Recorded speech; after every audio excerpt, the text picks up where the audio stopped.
You see, I don't have the best relationship with my microphone. This microphone decided to switch up on me just right now. I have been talking for 14 minutes and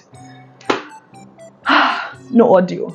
But anyways, even though I don't have the best relationship with my microphone, I make sure I have the best relationship with the people I call friends, family, associates, workmates, acquaintances, and I think everyone should. And that's why today I'm going to be talking about the 5 things we need to do to make sure that we have strong, healthy relationship. Okay, we only do healthy relationship around here. No toxic, no bad energy, no bad vibe.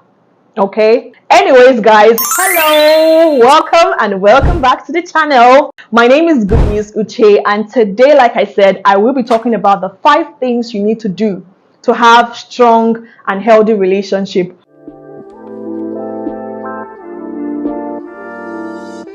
Relationships, like we know, are cultivated. Relationships don't drop from the sky. We need to be intentional about cultivating the right relationship. Without further ado, let's get straight into the video.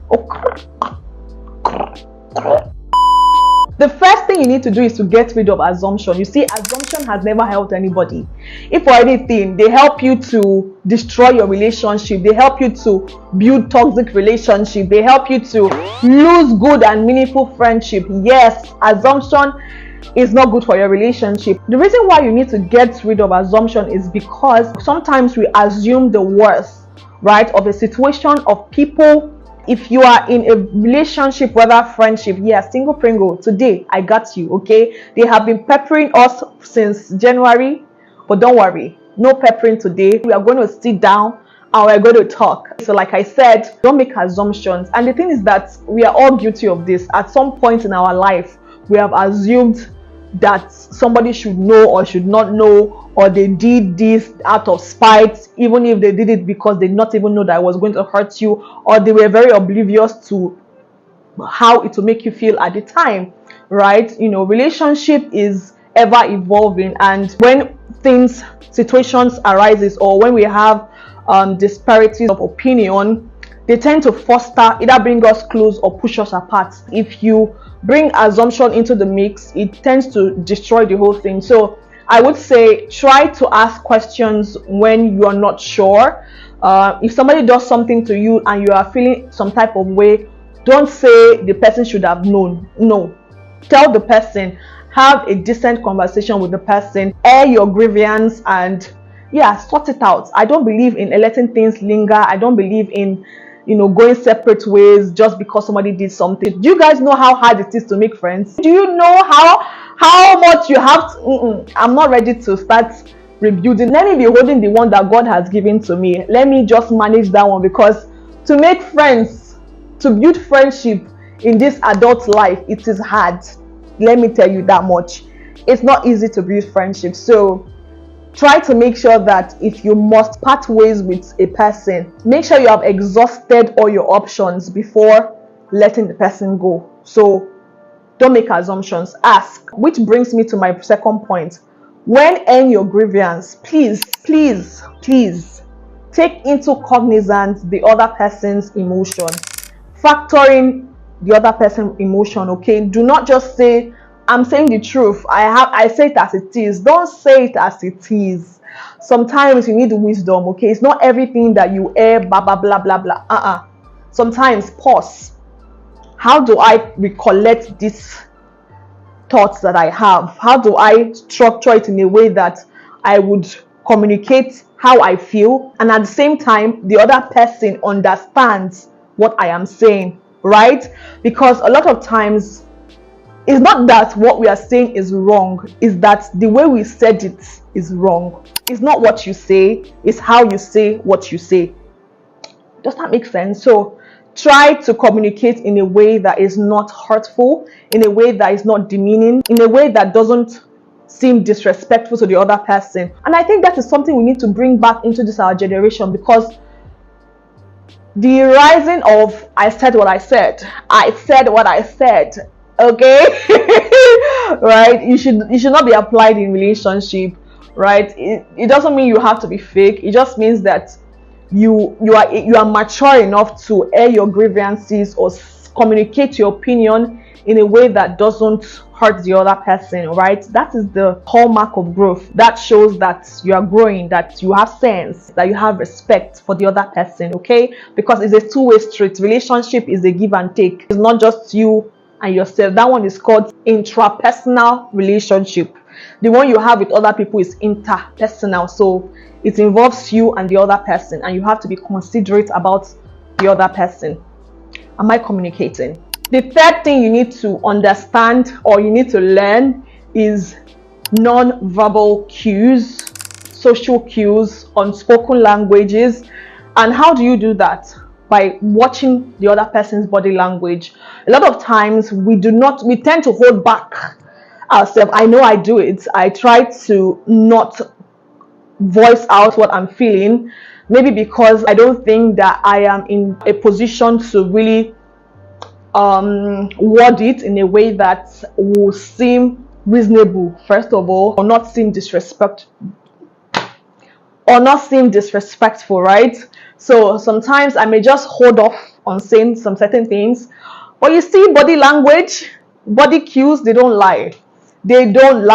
Try to watch people's body languages, okay? I don't like, how do I word this now? I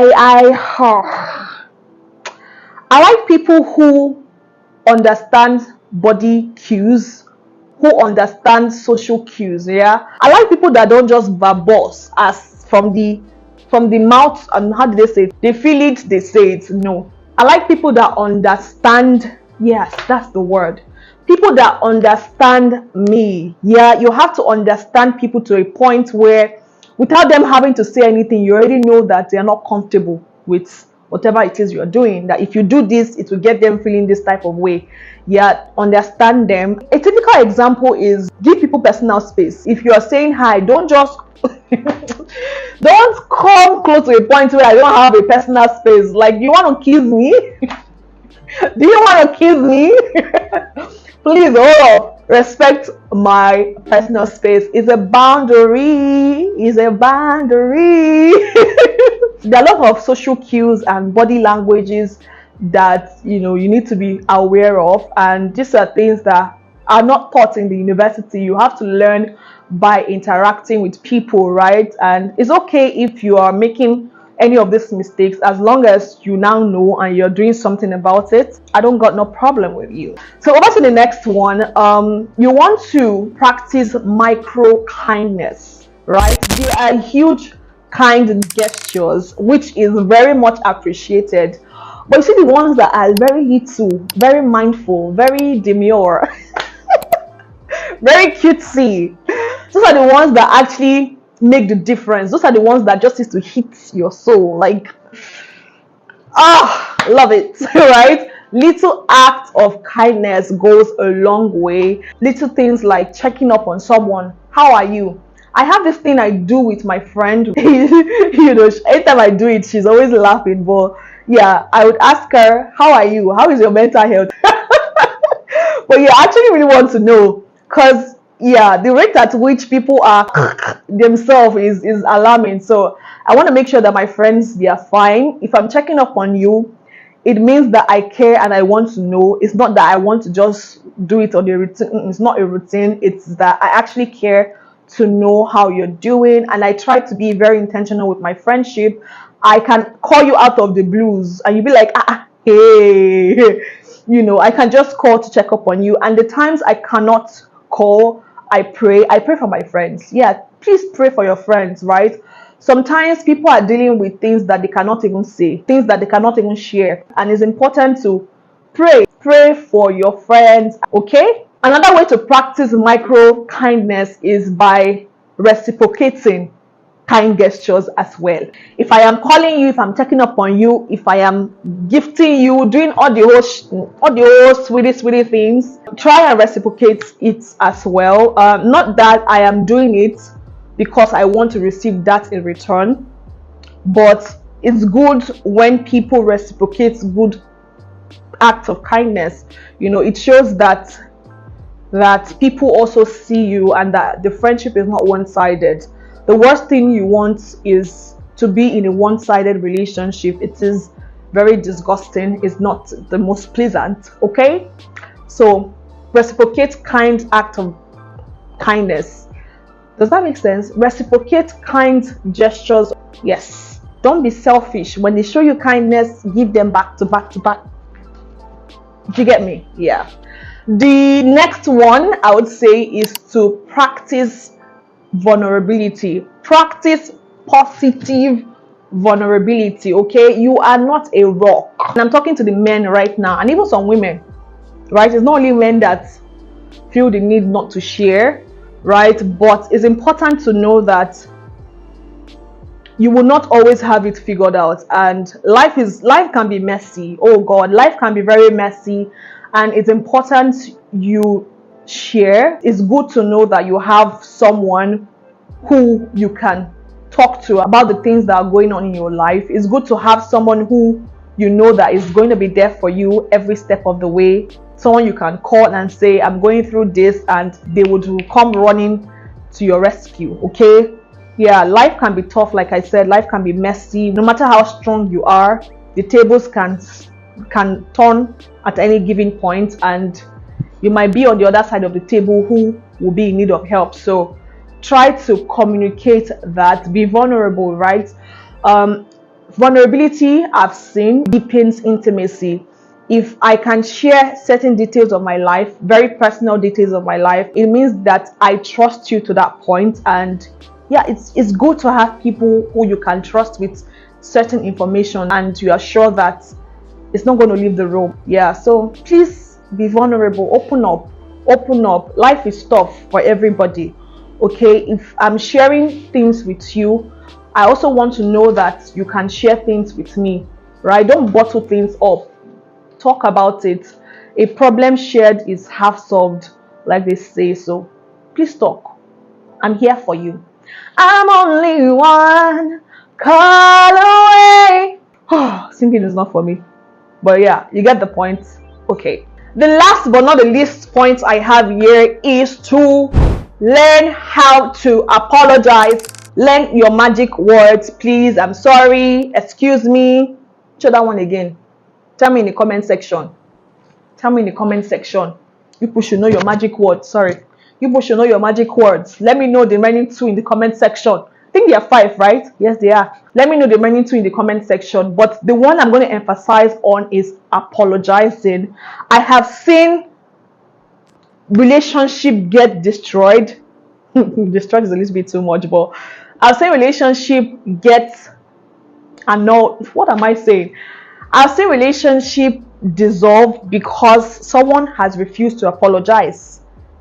You are not going to know it all. Okay, you're not a know-it-all. No man is an island of knowledge. You are not always going to be right. Nobody is 100% right every single time. You're going to err, and guess what? It is human for you to err. It just goes to prove that you're not perfect, just like the rest of us. I know you thought you were perfect, but you're not. Yeah, you're not perfect. So apologize when you're wrong. Oh my God, it's so sickening when somebody does something and they're trying to prove that they're right. Do you know how annoying? And then they'll be arguing on top of it. Oh God. Oh, it's really frustrating. It's mentally frustrating. And anyone who have been in this situation know what I'm talking about, right? It's very annoying when people do something and they don't apologize, or they give the half apology. No, half apology is not apology at all. Apologizing but blaming me for your action is not an apology.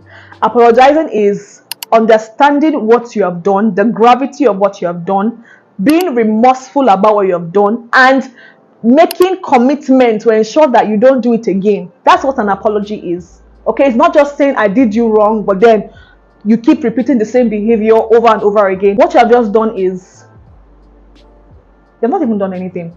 Many relationships will still be standing if one person had said, I am sorry. I am sorry goes a long way. And I understand you people that say it's not that you don't know how to apologize, but it's that the apology is to hook you here. Please allow it to unhook and let it come out. Okay, sometimes people need to hear that you understand that you have hurt them and you are remorseful for what you have done. it's soothing to the heart. Life will be beautiful if we learn to take for a moment the what's it called? It's a word for it, the spotlight on ourselves and shine it to other people. Okay, it doesn't always have to be about us, and us. Remove ego, remove pride. When it comes to friendship, you see, pride and relationship, they don't go hand in hand.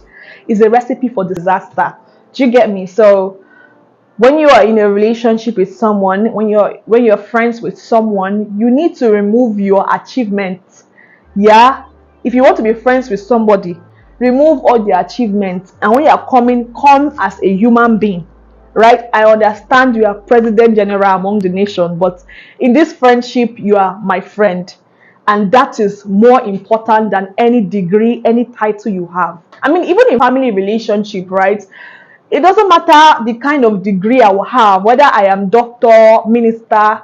To my sister, I am sister.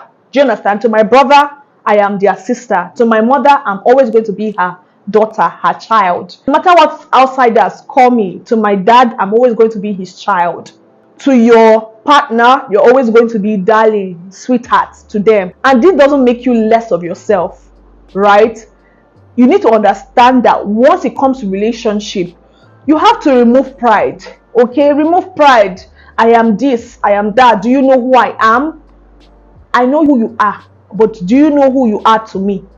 Who you are to me is a friend, and for me it's greater than any other position you might occupy, right? Knowing that I have you as a person.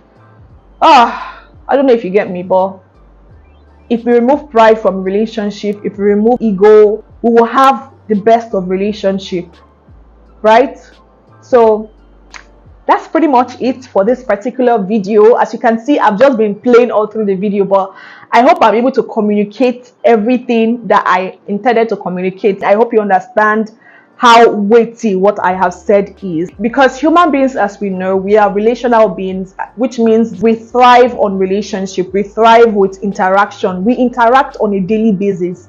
There's no day you don't interact, whether even if it's on social media, even if it's greeting your neighbor, telling your parents good morning, greeting your siblings. There has to be a level of interaction each and every day. Even those who are in the correction facilities, they still interact, right? There's always going to be interaction every day of your life. So it's important that we learn this thing so that it fosters good relationship, it breeds good friendship, and that we have relationship we'll be proud of. That's what I aim to achieve in this particular video. And if any of these points resonates with you, please, the only way to show me that it does is to drop a comment, because I wouldn't know if you just think about it and don't drop a comment.